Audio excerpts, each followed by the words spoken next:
Tetapi yang saya senang kalau di Nadatul, di teman-teman yang dengan latar belakang Nahdien ini, jengkolnya enak banget.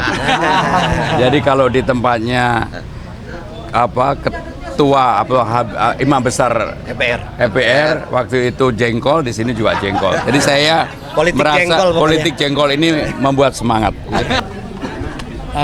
Assalamualaikum warahmatullahi wabarakatuh. Hari ini saya kedatangan tamu agung, yaitu Mas Pram dan Bang Dul. Barangkali ini beliau sudah menyisihkan waktu yang harusnya Bang Dul kemana, Pak Mas Pram juga kemana. Dan ini merupakan silaturahim biasa saja, karena secara kultur, kalau kata teman-teman ini, Mas Pram dan Bang Dul ini minna. Ya. Demen tahlil, demen maulid, demen selawatan. Jadi kalau kata teman-teman minna, sehingga begitu dengar Mas Pram mau silaturahim sama Bang Dul, ini teman-teman ngumpul semua, senang.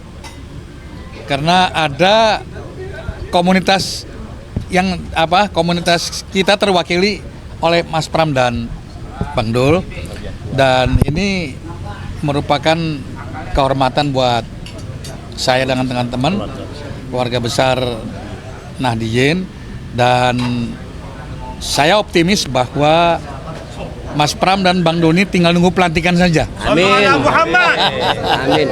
Tinggal nunggu pelantikan. Amin. Saya kira saya sih berharap nggak muluk-muluk, 52 atau 53% saja. Nggak usah muluk-muluk. Satu putaran kayaknya. Satu putaran. Amin. 52 atau 53%. Gitu. Saya kira ini sangat rasional. Kenapa? Karena teman-teman ini begitu dengar Mas Pram dan Bang Dul ini, wah ini minna, mesti kita bantu gitu. Deklarasi dukungan Pak Kiai Samsul habis ini. Kenapa? berarti tadi di dalam ada deklarasi dukungan. Nggak ada deklarasi. Deklarasi nanti belakangan. Cuma sudah kesamaan visinya bahwa untuk menertibkan masyarakat Jakarta, untuk menata masyarakat Jakarta itu sudah sama dengan programnya teman-teman yang memang dari hari ke hari bergumul dengan masyarakat yang ada di bawah, gitu. Oke, kalau melihat sosok Pak Pram dan juga Bang Dul sendiri sebagai pemimpin Jakarta, apa yang dilihat begitu dari Pak Pram dan juga Bang Dul? Karakteristik kepemimpinannya, Pak. Yang pertama, Mas Pram ini orangnya bersahaja. Coba bayangkan sudah sekian puluh tahun jadi pejabat tinggi negara, begini-begini aja nih. Sangat sederhana, matang, sangat bersahaja. Sangat matang. Yang kedua Bang Dul, ya orangnya makin bengkak. Terus yang ketiga, modelnya sama, kulturnya sama. Jadi saya kira ini teman-teman sangat tertarik tadi dengan obrolan santai gitu. Karena di komunitas kami itu nggak pernah ngomong serius, ngomongnya santai, cuman hasilnya yang serius, hasilnya yang konkret. Gitu. Kiai Samsul. Komen nih. Kiai Samsul mana? Nih. Iya. Tengah pakai. Dalam arti jutaan warga suara NU akan Ini sebentar, ini Kiai Samsul. Ya, Nggak ada NU, ini warga saya senantiasa mendoakan kepada Mas Pram dan Bang Dul, mudah-mudahan Allah ijabah apa yang menjadi keinginan beliau untuk memajukan kota Jakarta ini. Tentu kami punya tradisi dan ajaran-ajaran ulama, wa idza khuyyitum bitahiyatin fahayyu bi ahsana minha aw rudduha. Jika kalian diberikan sebuah penghormatan, maka balaslah penghormatan itu dengan yang lebih baik. Assalamualaikum warahmatullahi wabarakatuh. Dengan keadaannya Pak Wibu ini, apakah berarti MPR memberikan dukungan kepada pasangan 03? Ini bukan urusan MPR.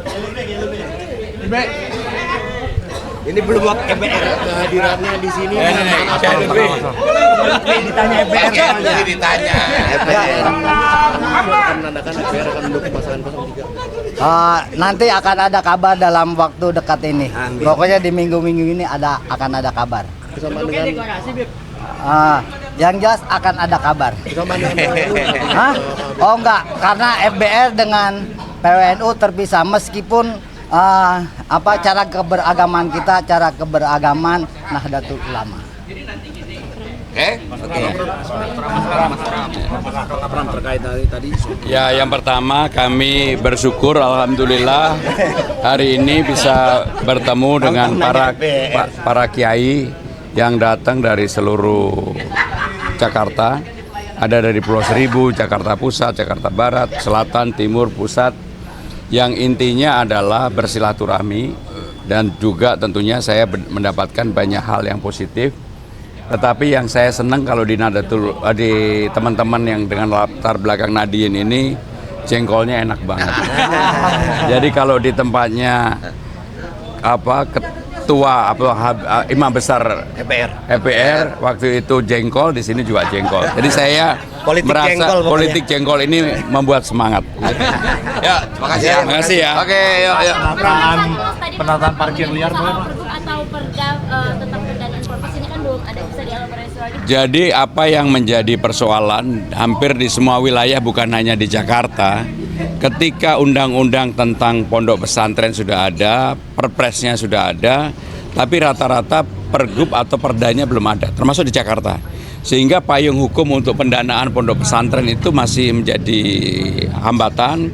Dan juga yang terutama yang apa saya sampaikan dalam debat mengenai gaji honor bagi para guru, terutama guru PAUD, dan mayoritas mereka latar belakangnya pasti Nahdien. Mereka mendapatkan yang minimum.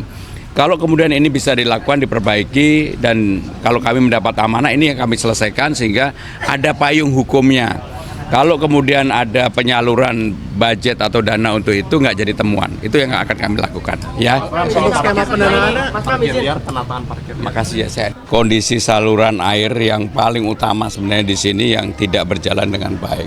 Bahkan boleh disebut airnya tidak mengalir karena sudah terlalu lama tidak pernah dikeruk. Yang kedua, banyak jamban-jamban yang memang harus diperbaiki.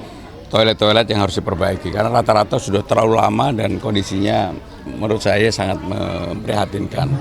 Untuk itu salah satu program tadi saya tanya berapa sih kebutuhan toiletnya untuk seluruh warga di sini itu kurang lebih ada 50. Kalau 50 per toilet 10 juta sebenarnya hanya 500 juta. Tetapi karena terlalu lama tidak ditangani sehingga kondisinya seperti yang saya lihat bersama-sama tadi. Sehingga dengan demikian urusan toilet, kemudian urusan untuk menggeruk sungai, ini sungai atau selokan? Anak kali Krukut ini harus dilakukan dan jadi prioritas. Hanya memang kalau dilihat ada beberapa yang mungkin untuk menggunakan alat berat yang agak besar nggak bisa, sehingga alat beratnya betul-betul yang kecil. Dan untuk itu harus direncanakan dari awal oleh pemerintah daerah. Ya. Berarti berjanji untuk memberikan septic tank komunal mungkin Pak? Ya, tadi saya juga sampaikan memang harus ada septic tank komunal. Kalau nggak bisa. Karena semuanya kondisinya tadi kita lihat bersama ya. Kalau untuk pengurukan kalinya sendiri itu rencananya gimana Pak? Kalau untuk pengurukannya kalau kali seperti ini kan menjadi tanggung jawab pemerintah daerah. Harus dianggarkan dan harus dilakukan. Kalau nggak sampai kapanpun akan tetap begini. Harus dilakukan. Dengan kondisi kali yang seperti itu Mas Pram, mungkin nggak diterapkan riverway yang seperti gagasan di paslon sebelah? Ya saya melihat aja airnya aja nggak bisa jalan. Mau gimana mau riverway? Kan airnya nggak bisa jalan. Sehingga dengan demikian untuk dikerok pun walaupun tetap airnya pasti ada problemnya. Dan kondisinya beberapa daerah ternyata sudah ada didirikan misalnya gedung-gedung yang nggak bisa lah. Udah nggak bisa di sini. Ya.